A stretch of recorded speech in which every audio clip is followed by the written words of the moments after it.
Heavenly Father, thank you for today. Thanks for the folks in this room, and thank you for the privilege, the blessing, and the really wonder that we have of studying your word. We ask you to be with us today. Bless us, guide us, show us your truth, and guide us in your life. We ask this in Jesus' name. Amen. Well, right now, both in worship and in ABC, we're in the series that is called The Fill in the Blank That Stole Christmas. And what we're doing in this series is really simple. Christmas is supposed to be a time that is full of joy and wonder and peace and celebration and family and goodness. But I think if we're honest with ourselves, for more than a few of us, Christmas doesn't always feel that way. Sometimes it involves more debt and stress and worry and exhaustion and frustration. And ultimately, when the season is finally over, we kind of feel a bit of relief. And so what we're trying to do in this series is we're trying to take the bad stuff of Christmas that sometimes comes with this season and kick it to the wayside so that we can have more room for the good stuff of Christmas, the joy of Christmas, the wonder of Christmas, and ultimately the truth of Christmas, which is that unto us a Savior has been born, and He is very good news. Here's what this series is devoted to in one sense. We are trying to put the merry back in Merry Christmas, because sometimes Christmas doesn't always feel that way. And so we're taking a look at some of the things that most often steal Christmas. Last weekend, we talked about the materialism that stole Christmas. How an over-focus on stuff, material goods during this holiday season, rather than adding joy to our season, it can actually subtract joy from our season. Now, this weekend, we're going to be taking a look at the schedule that stole Christmas. You know, one of the things that I have that I use pretty much every single day in my job is I use Google Calendar. And Google Calendar is nice because I can schedule all sorts of appointments, keep track of my life. And one of the things that happens at the beginning of every day is that I have Google Calendar set up to give me a list of notifications on all the appointments that I have coming up in any particular day. And so sometimes I'll get to the office first thing in the morning and all of a sudden I have all these notifications that pop up, and the list of notifications is about 30 deep. And it's at that point that I realize that I'm going to have a really long day. On my desk in my office, I have this pad of paper. It is my to-do list, and I just write things down as I think of them, little tasks I need to accomplish, things I need to finish. And sometimes I look at that to-do list, and it's like 40 deep. And I haven't crossed a single thing off of that list. And I know on a day like that it's going to be a long day. Now, of course, there are also those days where you have your appointment calendar all set up, you have your to-do list all ready to rock and roll, and you know what happens? You get to the end of the day, and how much of it have you accomplished? Not a bit of it. Because something is interrupted, a crisis is hit, somebody has needed help, an emergency meeting has been called, something has distracted you from what you're trying to do. But don't worry, all of that stuff, plus a lot more, is going to be around for you the very next day. My life, my schedule can get out of control sometimes. Now, I need you to make me feel better. Am I the only one, or do you ever have this problem too? Raise your hand if you have this problem too. Thank you. I appreciate that. You know, here's the truth about life. Life in general can sometimes just come with a lot of stuff to do. Now, I will also say this. Around this time of year especially, that creates a certain danger. Because we can get so caught up in keeping our calendar appointments and crossing things off our to-do list, dealing with crises, running errands, that we can almost begin to lose our focus on what actually matters most. We can turn the holiday season into a list of things to do rather than a celebration of Christ's birth, and that isn't good. And so today we're going to be talking about bringing some sanity back into your schedule. We're going to be talking about the schedule that stole Christmas and how that schedule doesn't have to steal Christmas. And so we're going to be in Exodus chapter 18 this morning, and I want to begin by just giving you a little bit of context so we understand what's going on so far, not only in Exodus 18, but in the story of Exodus itself. The story of Exodus actually focuses on the leader of Israel at this time, who is a guy named Moses. And Moses has gotten through, by the time we get to Exodus 18, with a very busy season in his life. Moses is the one who had to go up to the Pharaoh of Egypt and say to the Pharaoh of Egypt, who was enslaving the whole nation of Israel, to let God's people go. Moses was the one who, when Pharaoh said, no, I'm not going to let God's people go, Moses was the one who kind of orchestrated this series of 10 plagues to twist Pharaoh's arm a little bit and change Pharaoh's mind a little bit. Moses was the one who led the children of Israel out of their slavery in Egypt. Moses was the one who, when the children of Israel got backed up against a body of water called the Red Sea, and Pharaoh changed his mind after he let the people of Israel go and said to himself, I don't really want to let those people go, and started pursuing the people of Israel. Moses is the one who led the children of Israel through the middle of the Red Sea when God parted it for them. Moses was the one who made sure the children of Israel got food in the wilderness when God sent them manna and quail from heaven. Moses was the one who made sure the children of Israel had water to drink in the wilderness by striking a rock and God made water come out. Moses was the one who led Israel in fights against their enemies, like when the Israelites are in the wilderness and the Amalekites come and attack the nation of Israel. Moses is the one who says to Joshua, hey, lead a charge against the Amalekites, and they defeat the Amalekites right before Exodus 18 at the end of Exodus 17. Here's the idea. Moses is a guy who is really, really busy. Moses is a guy who is doing a lot. Moses is a guy who has a very packed schedule. In fact, here's the best way to think of Moses, okay? On the one hand, Moses is kind of like the president of Israel. He's the commander-in-chief. He's the one who fights for Israel when it comes to Pharaoh and trying to let the people go. He's the one who fights for Israel against the Amalekites when he sends Joshua to launch a battle against them. Moses is the president of Israel, but that is not all. Moses also serves as the supreme court in Israel. We're going to see this in Exodus chapter 18. Whenever anybody has a dispute, whenever anybody has a litigation against somebody else, Moses is the one who serves as judge and hears that case. But that's not all that Moses does. Moses is also the ancient version of the legislature for ancient Israel. Because in Exodus 19 and 20, he goes up to God, and you know what he gets from God on a mountain called Sinai? He gets the 10 Commandments. And so Moses is also the one who's keeping track of all the laws for Israel. Moses, in our modern day parlance, he's the guy who is all three branches of government. Now, here's the problem with being all three branches of government. That is way too much to do. It is wearing Moses out, and it is not only exhausting his schedule, truth be told, it's actually destroying his life. And that's a problem. And so it's this that takes us to our text for today, Exodus chapter 18. We're going to start at verse 1. If you got a Bible, open there now. Exodus 18, beginning at verse 1. Now Jethro, the priest of Midian and the father-in-law of Moses, heard of everything that God had done for Moses and for his people Israel, and how the Lord had brought Israel out of Egypt. I want to pause right there. Our text for today opens with just a little bit of family tree history for Moses. We are introduced to Moses' father-in-law, a guy named Jethro, and here's what you need to know about Jethro. Jethro, Exodus 18 verse 1 says, was a priest of Midian. In other words, he was not originally an Israelite, he was a Midianite, and this is an important thing to catch because there are two things you need to know about the Midianites. First thing you need to know about the Midianites were enemies of the Israelites politically. You may remember a little bit later in the Bible the story of a judge named Gideon. God is going to call Gideon to lead an army to defeat a nation that is oppressing Israel. You know what the name of the nation is? The nation of Midian, the Midianites. Judges 6 verse 14, God says to Gideon, go in the strength that you have and save Israel out of Midian's hands. And so the Midianites and the Israelites, they are enemies politically. They actually fight battles with each other. But here's the other thing you need to know about the nation of Midian. Not only are they enemies to the Israelites politically, they are also enemies to the Israelites spiritually.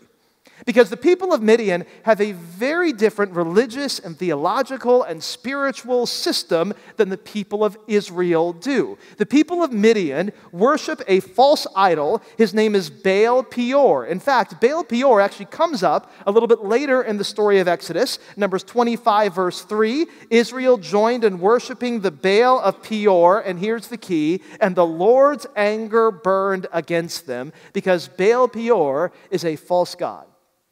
Baal Peor is an idol. And Midian worships this god. And Jethro is actually a priest of Midian, which means that he leads people in worship of this god. He is a pagan. Here's how bad Baal Peor was. A little bit later, the rabbis would actually refer to Baal Peor, I'm not making this up, okay, as the god of excrement. This is true. Because in pagan worship services of Baal Peor, they would actually do bodily functions before this idol. I want to show you a quote from something called the Talmud. This is an ancient compendium of Jewish rabbinical teaching. The Talmud says, the statue stands by a sewer. That's Baal Peor. And all the people do their business before it. Such was the mode of its worship. This is pretty much what the Israelites thought of this God. He was gross, he was foul, he was disgusting, he was a God who was an idol that you always wanted to stay away from. And by the way, Moses' father-in-law essentially works for this God. He leads people in worship services of this God. And you thought your in-laws were weird. Now, here's the thing. In verse 1, we actually get a little bit of hope. Because notice that Jethro, the priest of Midian, hears something. He hears of everything that God had done for Moses and for his people Israel, and how the Lord had brought Israel out of Egypt. Jethro, who's this priest of this false god, actually hears about the true God, and here's what you need to know. It changes his life. In fact, it makes him so wise that he actually, in Exodus 18, becomes a bit of an insight person for Moses.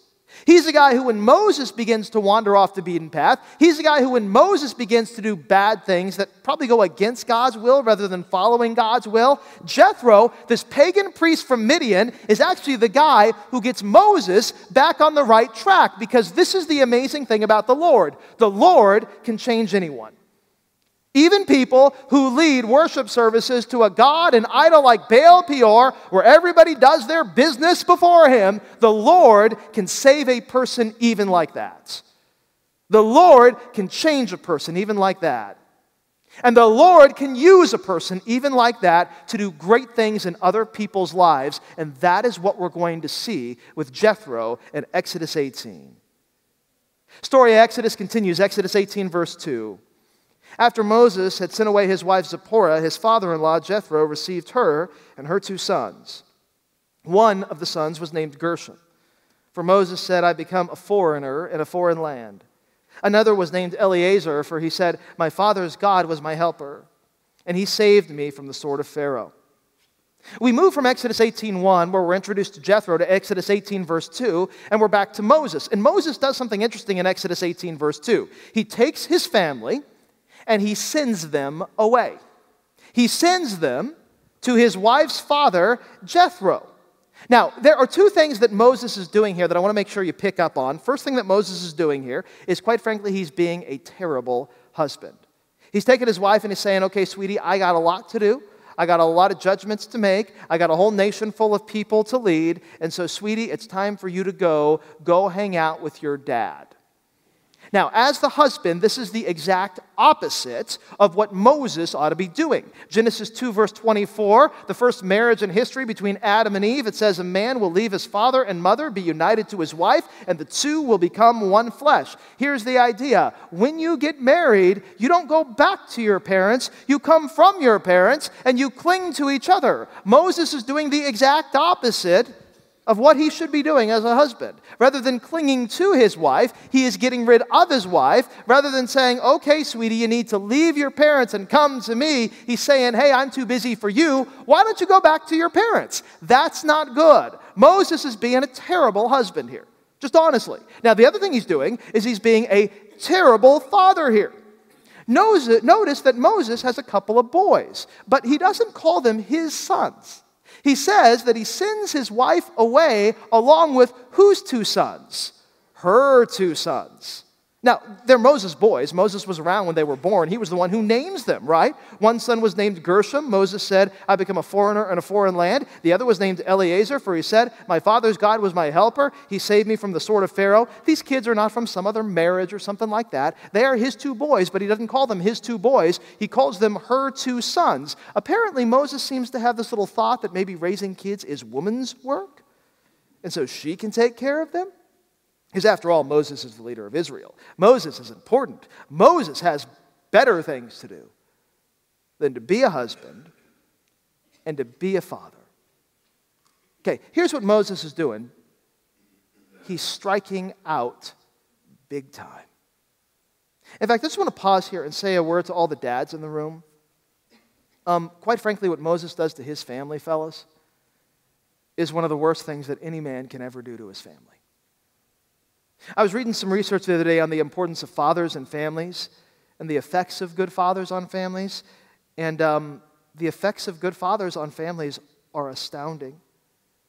44% of children who are raised in households without a father wind up living in poverty compared to only 12% of children who are living in households headed by a mom and a dad. Students whose fathers are highly involved at school are 43% more likely to receive A's than those who are not. 75% of youth seeking substance abuse treatment come from homes where they don't know their father.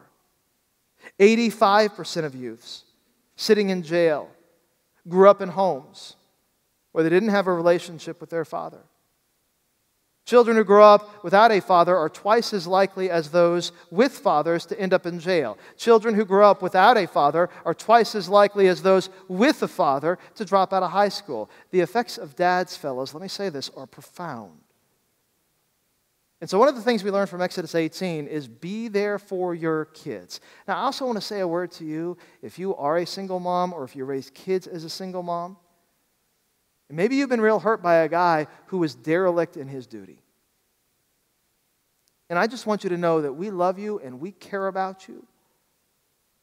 And we know that it's tough. And we are proud that you've taken a tough road. We're proud that when somebody else didn't measure up to his responsibility, you worked your hardest to be there for your responsibility. And by the way, if you grew up in a house with a single mom, here's what I want you to do this afternoon. Call her and say thank you. Because what she did was amazing. And what she did was hard. And she deserves your gratitude. Now, Moses is not doing great here. In fact, just one more note on this. Some scholars believe that the reason that Moses sends his wife away and his kids away is because the two of them were actually getting a divorce. This little phrase in verse 2, sent away, after Moses had sent away his wife Zipporah, those two little words are actually a technical phrase in the Old Testament for a man who divorces his wife. Deuteronomy 24 verse 1, if a man marries a woman who becomes displeasing to him because he finds something indecent about her, he can write her a certificate of divorce, he can give it to her, and he can send her away from his house, Deuteronomy 24 verse 1 says. And so this is what Moses is doing with Zipporah and his two sons. He's sending them away from his house. And so it could be, we don't know this, but it could be that Moses' marriage, his family, is falling apart. You know why? Because Moses has too much to do. Moses is just a little too busy at work. Exodus 18 verse 5, the story continues. Jethro, Moses' father-in-law, together with Moses' sons and wife, came to him in the wilderness where he was camped near the mountain of God. Jethro had sent word to him, I, your father-in-law Jethro, am coming to you with your wife and your two sons. Here's what a great guy Jethro is. He may be a pagan priest from Midian, but boy, oh boy, this guy's been changed by the Lord because he essentially tries to salvage this family. He tries to help Moses in his marriage. Moses sends his wife and his kids to Jethro, and Jethro says, wait just a second, I'm going to bring your wife and your kids back to you. I am coming to you, Jethro says to Moses, with your wife and your two sons. Because if you're going to make this better, you don't need to be apart, you need to be together. You need to get repaired. You need to be restored. You need to spend time with your family. A couple of weeks ago now, my son Hayden, he had to get some tubes put in his ears because he has problems with allergies, so he's been getting these chronic ear infections that we can't get rid of even with antibiotics, and so the pediatrician said, okay, it's time to get him some tubes. And we were happy to get this procedure done. Everything turned out great, but the morning of the procedure, both my wife and I, Melody and I, wanted to be with Hayden. The problem was siblings were not allowed there at the surgery center where Hayden was, and so we send my daughter Hope over to her aunt's house, and she stays the night with Aunt Misty, and the next morning I get a little note from Aunt Misty via text that says Hope is just devastated because she wants to be with her daddy. And I think to myself, that is so sweet. It's so nice that my daughter loves me and cares about me. And then I get another text, and it says, she wants to be with her daddy because she thinks that her daddy will give her donuts for breakfast, and I won't. And then I realized what was really going on. Maybe it's not so much daddy. But here's the thing. Even if it's because of donuts, I know that my daughter loves me. And I know I need to be there for her. I know that families need to be there for each other. I cannot stress enough the importance of spending time together as a family. In fact, just a practical tip, okay? It's the holidays. It's the holiday season. One of the things you can do with the holiday season is use it as an excuse. I'd encourage you to. Instead of running from this thing to that thing, running yourself ragged, taking care of this task and that task, use the holidays as an excuse to spend more time rather than less time with your family. If you get invited to another holiday event, if you're overwhelmed with another to-do list, if you're asked by somebody to do them another favor, just tell them, you know what, I'm laying a little low this year because it's the holidays and I want to spend a little bit of extra time with my family. Most people will get that. Most people will understand that. Now, as it turns out, Moses doesn't really get it. Moses doesn't understand it. Jethro's working overtime to try to save Moses' family, and you know what Moses does? Moses essentially rejects his family. He says to Jethro, hey, thanks, but no thanks. Exodus 18, verse 13, we skip ahead in the chapter just a little bit. The next day, Moses took a seat to serve as judge for the people. And they stood around Moses from morning until evening. And so here's the picture. Moses is brought his whole family, his wife and his 2 sons, by Jethro after he sends them away to his father-in-law so that he can do his job. Jethro says, you know what? It's not going to work very well that way. Let me bring my family back to you. That way you guys can spend some time together, be together. And so what does Moses do? The next day, Exodus 18, verse 13, Moses goes back to work. Rather than spending time with his family, rather than thinking to himself, you know what, I probably need to do some work with my family, Moses decides to take a seat and serve as a judge for the people, and everybody in Israel stands around him from morning till evening. That's another way of saying from sun up till sundown, and depending on what time of year this is, if this is like summer, that means that Moses is working 14 to 16-hour days. He's here in cases for a long, long time.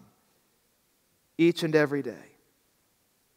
He's putting everything he has into his job instead of putting much of anything that he has into his family.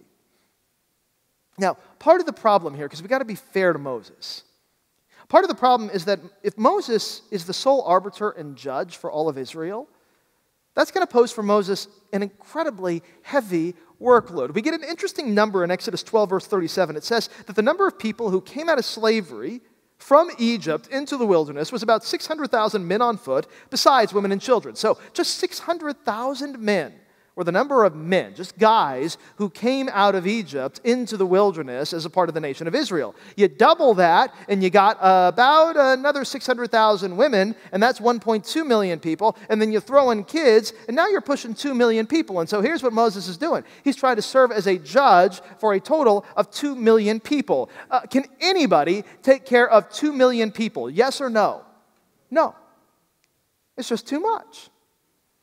And so it's really no wonder that even though Moses' family is hanging by a thread, if Moses is trying to take care of all these people, the pressure is just too high. The task is just too big. Moses knows that he cannot take a break if he's going to take care of all of these people, and so Moses keeps on working. He keeps trying to punch through. He keeps trying to take care of everything, but Jethro knows this isn't going to work. And so what Jethro does is he steps in and he tries to help Moses. Exodus 18, verse 14. When Jethro, his father-in-law, saw all that Moses was doing for the people, he said, "What is this you're doing for the people?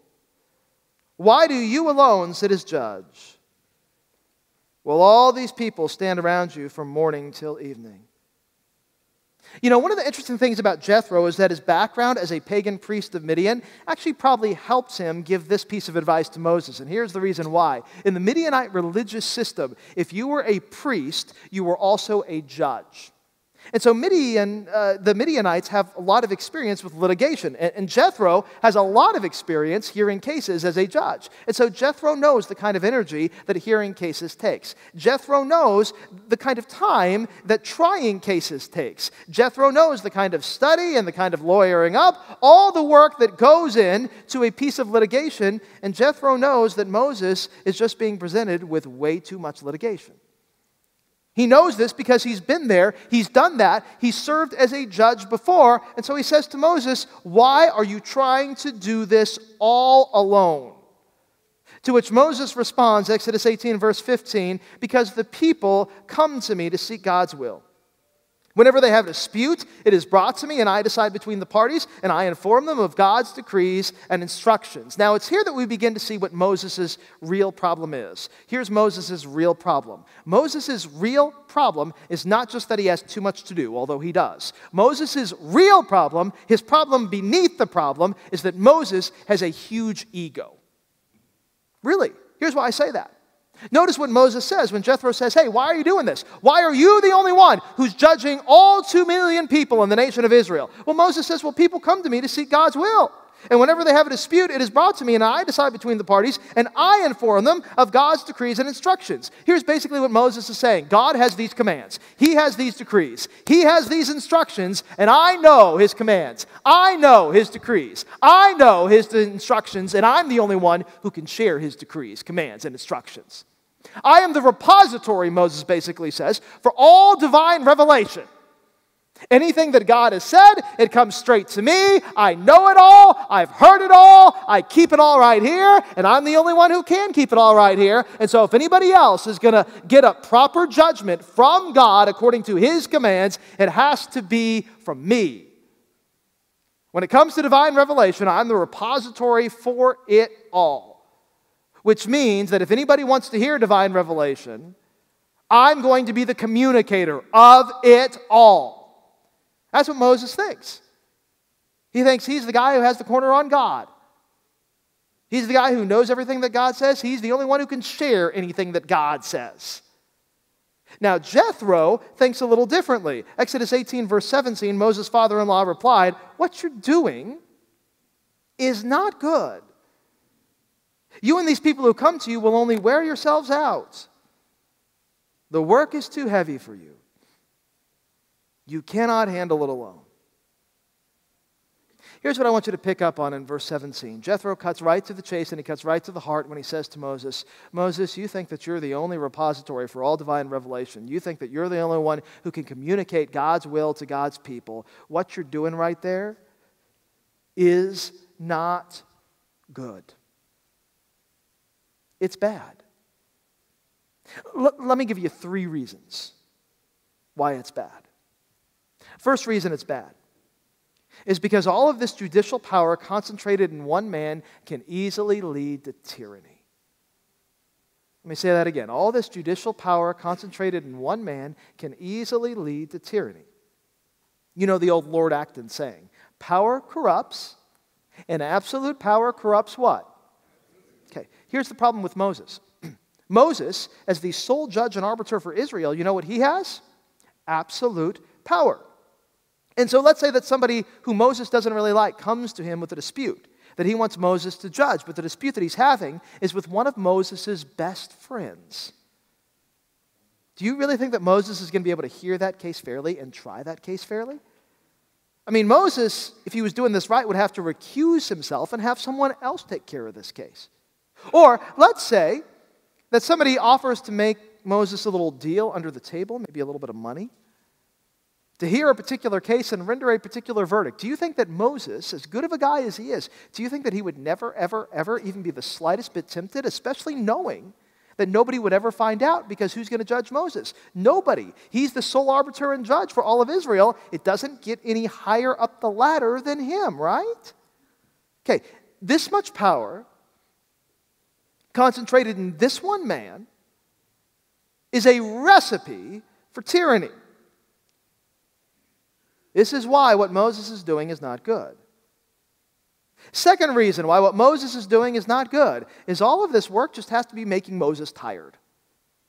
All of this work has to be making Moses tired. And a real simple question for you. When you are exhausted, and I mean just beat tired, do you tend to do better at your work or worse at your work? Which one? Do you tend to pay more attention to detail or less attention to detail? Okay. Do you tend to make more mistakes or fewer mistakes?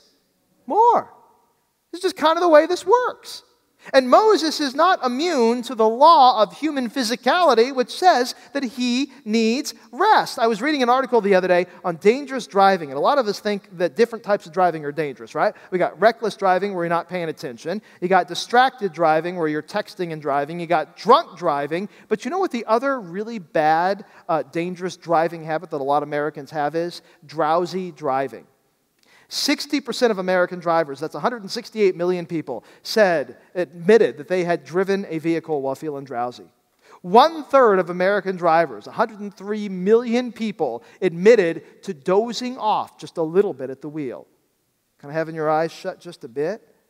This led over the course of 1 year to about 100,000 crashes that were due to drowsy driving. 1,550 deaths in 1 year in the United States of America are due to drowsy driving. 71,000 injuries a year in the United States of America are due to drowsy driving. It costs about $12.5 billion in monetary losses because of wrecks and insurance payouts and everything else that's due to drowsy driving. Drowsiness can do some serious damage. That's behind the wheel of a car. Now imagine the future of somebody's life, and Moses is tired. And he's trying to make a decision. Do you think that Moses' drowsy judging may just have an ill effect on somebody that he's hearing a case from? Do you think he could make a serious misstep and make a terrible mistake by rendering a poor judgment? That's dangerous stuff. That's the second reason why what Moses is doing is not good. Third reason why what Moses is doing is not good is simply this. What Moses is doing is dumb. It really is.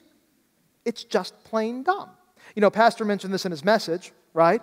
The old adage goes like this: you want to work smarter, not harder. Okay, Moses has reversed that because he's working harder and not smarter. I mean, think about this. Moses sees himself as the repository for all divine revelation. If anybody wants to know God's commands, God's decrees, God's instructions, they got to come to him.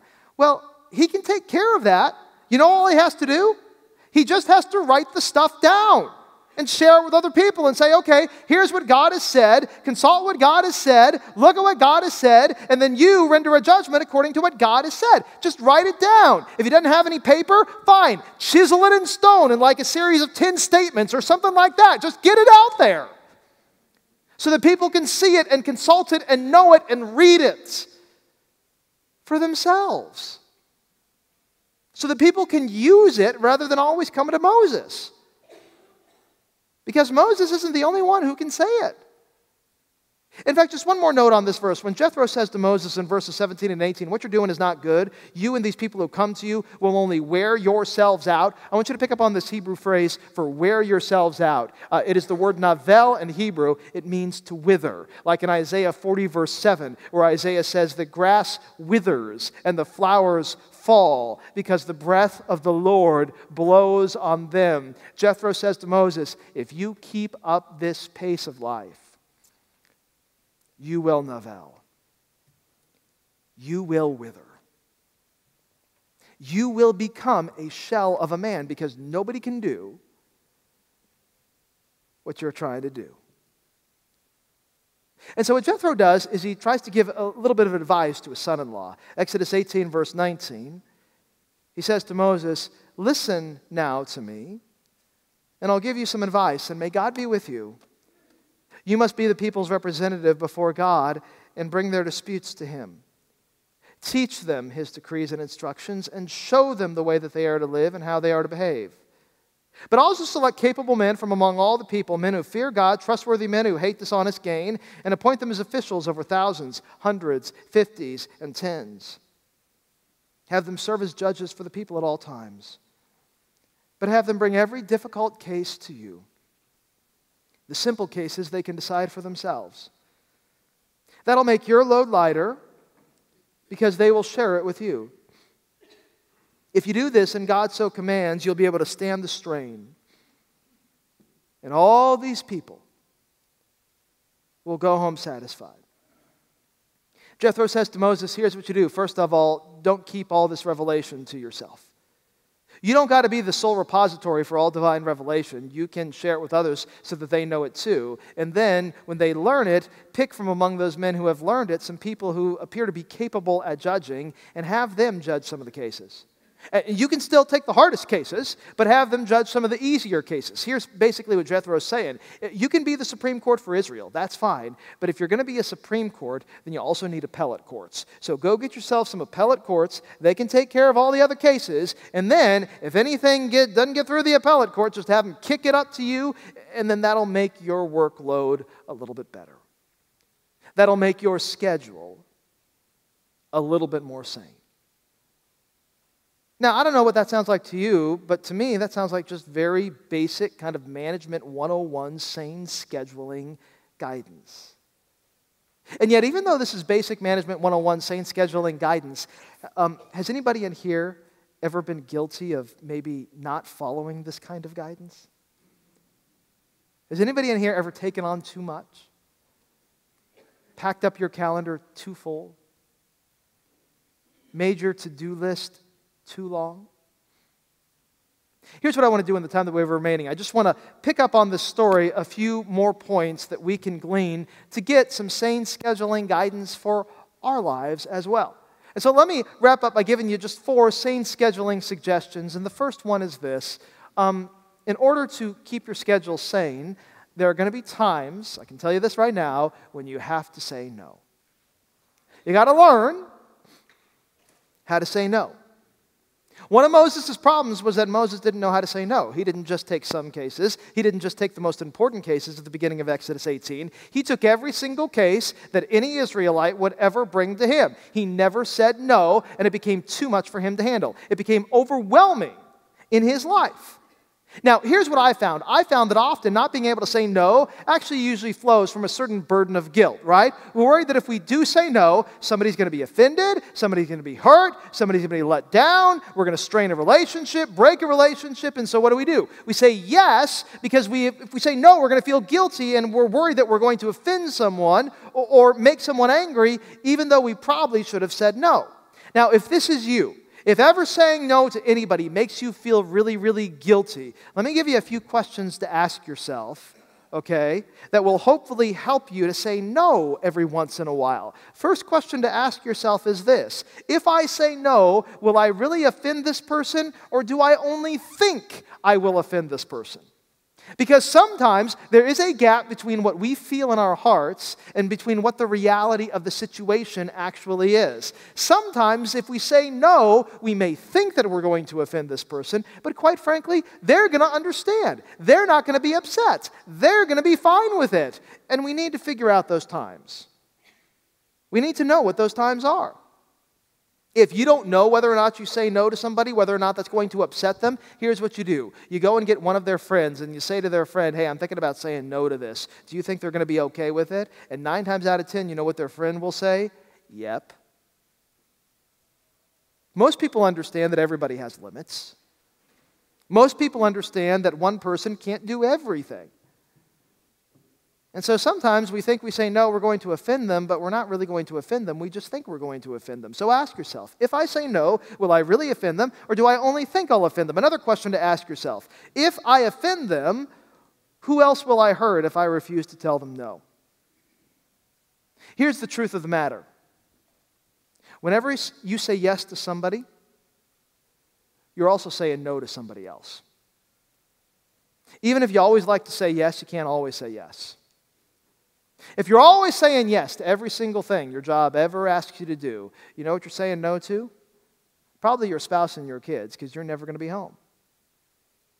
If you always say yes to every single thing that all your buddies ask you to do, you know what you're probably doing? You're probably saying no to other friends who need your help, because you're never going to be around for them. Here's the thing: when you always say yes to everybody. You're always saying no to somebody. And you've got to ask yourself, who do I really want to say yes to? And who do I really want to say no to? Because saying yes all the time to everything that everyone asks you means that by default you're saying no to somebody. And a lot of times you're saying no to somebody that you really ought to be saying yes to.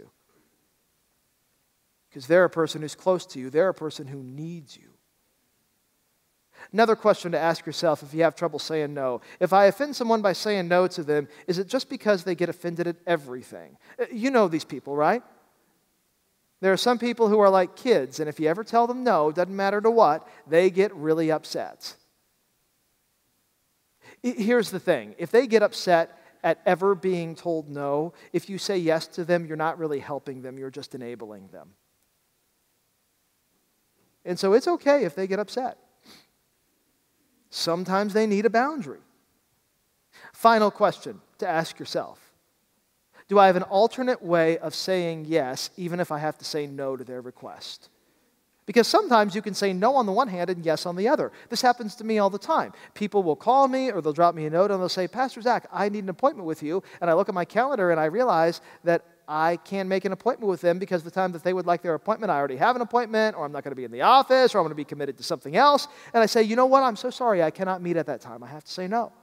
But you know what I always do? I say, hey, I know somebody up or down the hall, another pastor on staff. I checked, they're free to meet with you. Would you like to meet with them?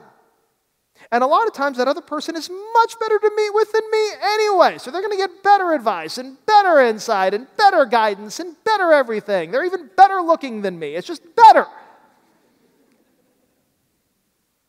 And you know what? Sometimes they say, no, I'll wait. And okay, then we schedule it for another time. But other times they say, yes, I didn't really want to meet with you anyway. I just thought I had to. And even though I say no, I can say yes. I can find an alternate way of meeting their request. And they can get the help that they need. Sometimes you got to learn how to say no.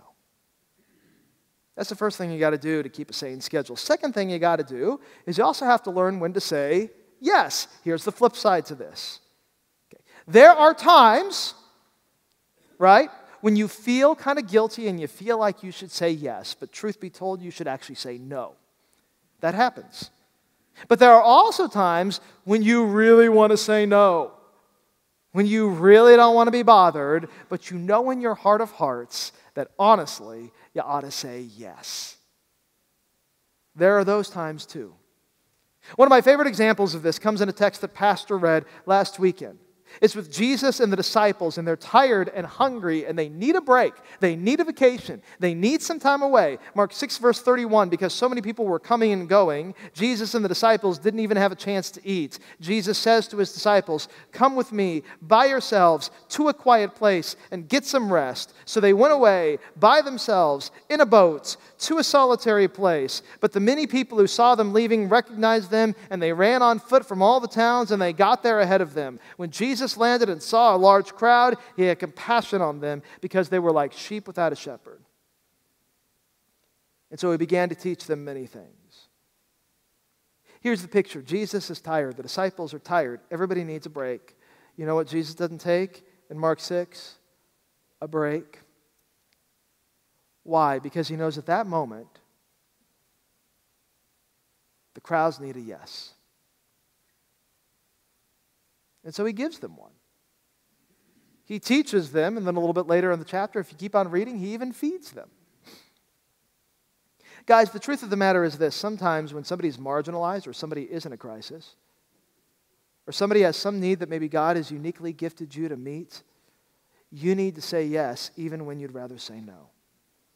In fact, I want you to notice something about the story with Jethro and Moses, okay? When Jethro talks to Moses, here's what Jethro does not say to Moses. Jethro does not say to Moses, okay, we're going to get all these cases off your docket. We're going to clear it so that you can go on vacation. I mean, come on, let's face it. The Sinai Peninsula, it's pretty rotten. How about the Bahamas, okay? Jethro doesn't say that to Moses. Jethro says to Moses, hey, let's just spread some of these cases out. Let's form some appellate courts. Why? Verse 23, so that you will be able, and I love this little phrase, to stand the strain. notice what Moses still has, even when he gets a lot of these cases removed from his docket. He still has strain. He still has stuff to do. He still has stress. He still has work to do. Life can still get busy at times. But the strain now is a little more sane. That's what Jethro is trying to get Moses to. He's not trying to say, hey, you don't have to do anything. He's simply trying to get Moses to figure out what are the right things he ought to be doing. Guys, sometimes a yes will put a little strain on you. Sometimes a yes will add a little stress to your life. And sometimes a yes is still the right answer when someone needs something from you. Stand the strain, just like Moses. Learn when to say no. Learn when to say yes. Next sane scheduling suggestion is this: learn when to ask for help.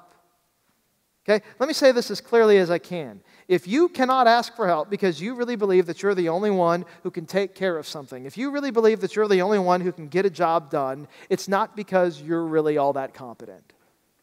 It's simply because you're really arrogant. That's as clearly as I can say it. If you really think that you're the only one who can take care of this thing or that thing or the other thing, it's not because you're super competent. It's just because you got an ego problem. Here's the thing. No matter what you do, and no matter how well you do it, there's always somebody else who can do it too. And I'll take it one step further. There's always somebody else who can do it better than you. Sorry, that's the way life works. And so if you need help, ask for help. Find the help. Or even better, create the help. It's a funny thing when you actually ask somebody for help, even if they don't know what they're doing. When you begin to train them and show them how you do what you do, and when they begin to learn how you do what you do, you know what you're doing? You're setting them up for future success. By asking them to help you, you are actually helping them because you are giving them skills that they'll be able to use long after you're gone, and you're leaving a legacy that will continue of work that is done because you helped somebody else help you. That's a huge blessing. The helping becomes a two-way street. Notice what Jethro says to Moses when Moses refuses to ask for help. He says in verse 17, what you are doing is not good. And I want you to pick up on that little phrase, not good. You know the first time that little phrase pops up in the Bible? That little phrase, not good. It's in Genesis 2, right after God has gotten through creating the heavens and the earth. And he sees all that he has made, and you know what it is? It is really, really good. But then in Genesis 2 verse 18, the Lord God says this, it is not good. Same phrase that Jethro uses here in Exodus 18 verse 17. It is not good for the man Adam to be alone. And so what does God create for Adam? He says, I will make a helper for him. When something is not good, you know what you need? A helper. You need some assistance. And I guarantee you, if you're trying to take care of everything by yourself, it is not good. It's not good for you. It's not good for your family. And quite frankly, it's not good for the quality of the stuff that you're putting out. The more help you get, the better the quality gets. Learn when to ask for help. That's sane scheduling suggestion number 3. Final sane scheduling suggestion is this. Learn what to put first. Learn what to put first. You know, what Jethro's doing here is really very simple. He's trying to get Moses to prioritize. He says to Moses in verse 22, bring every difficult case to you. The simple cases, all the other judges you appoint and train, they can decide those cases for themselves. And so Jethro is saying to Moses, learn what to put first. Learn what cases to hear. Learn the difference between complex cases and simple cases. Cases somebody else can handle and cases that you must handle. Prioritize. Put things in a certain order. And so here's the question I want to leave you with this morning. What do you prioritize in life? Can I invite you to a real practical challenge? You don't have to share this with anybody else, okay? But take a moment. You can do it right now if you want to, or you can do it later today. But take a moment to write down the list of things that you value the most in this world. What is it that you really value? Your friends, family, kids, spouse, your dog, your cat. I don't know why you value your cat, but that's okay. No, I'm kidding. I have a cat. I got to make a cat joke every once in a while. It's just part of the deal. Okay? What do you really prioritize? What is really valuable to you? Now, keep that list that you have and consider that your aspirational list. These are the things that are really important to me. Then take that aspirational list and do me a favor and compare it against your calendar. And figure out, okay, these things that I really, really love and really care about, how much time on my calendar do they actually get? And all of a sudden, aspiration runs into a cold dose of reality, right? Because sometimes the things that we prioritize the most in our hearts, that we love the most right here, are not always the things that get the most time on our calendar.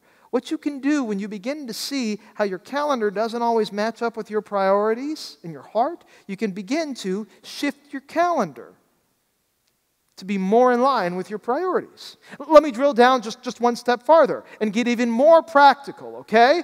If you have a job, there are some 40-hour-a-week jobs left, but a lot of them are more than that. So let's just say that right off the top, you got to take 50 hours a week at the office. Let's say you have a 50-hour-a-week job. Okay? That's 50 hours a week, and then you sleep. How many hours are you supposed to sleep? A little bit of medicine 101. 8 hours a night. Okay? And so that's 56 hours from Sunday to Saturday that you're sleeping every night. You add that up, 50 plus 56. I'm going to ask you to do fast math with me here. You put those two numbers together and you got what?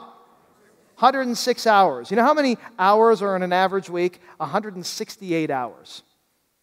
And so 168 minus 106 leaves you with 62 hours. Okay, let's just take sleep and work off the top. Let's just assume that's non-negotiable. You got to go to work, you got to get a paycheck, and you got to hit the pillow at night. You got to get 8 hours of sleep. Okay? So there, we just got rid of 106 hours. That's non-negotiable. You still got 62 hours left. What are you doing with those 62 hours? Yeah, driving. In San Antonio, I almost believe that. Have you seen 1604 at 5 o'clock? Here's the thing. You know, sometimes it's amazing how much and how easily we can waste those 62 hours, right? Begin to click around from website to website on the internet, find funny videos on YouTube, spend meaningless time scrolling through social media, rather than taking those 62 hours and going, you know what? What's on that list of priorities that I have again? What's most important to me? Who do I really love and what do I really love? Assuming you got to sleep and you got to work, what are you doing with those 62 hours? You know, one of the things that I love about the Lord that we serve is that He never got His priorities messed up. The reason that He helps a crowd even when He's tired is because His priority was the crowd. And the reason that He comes to this earth even when it costs Him His life is because His priority is you. You are what God spends His time on and His Son on. What do you spend your time on? My prayer is this holiday season, your schedule is not only sane, my prayer is that your schedule is actually very important because you spend it on what's important. Let's stand and pray. Heavenly Father, thank you so much for a wise priest of Midian named Jethro. This is tough stuff because life does feel crazy and it does feel out of control. And so, Father, during this season where we celebrate you as the Prince of Peace, may you bring peace to our schedules, peace to our lives, and priorities to our hearts. We ask this in Jesus' name. Amen. Have a good week. Walk with light.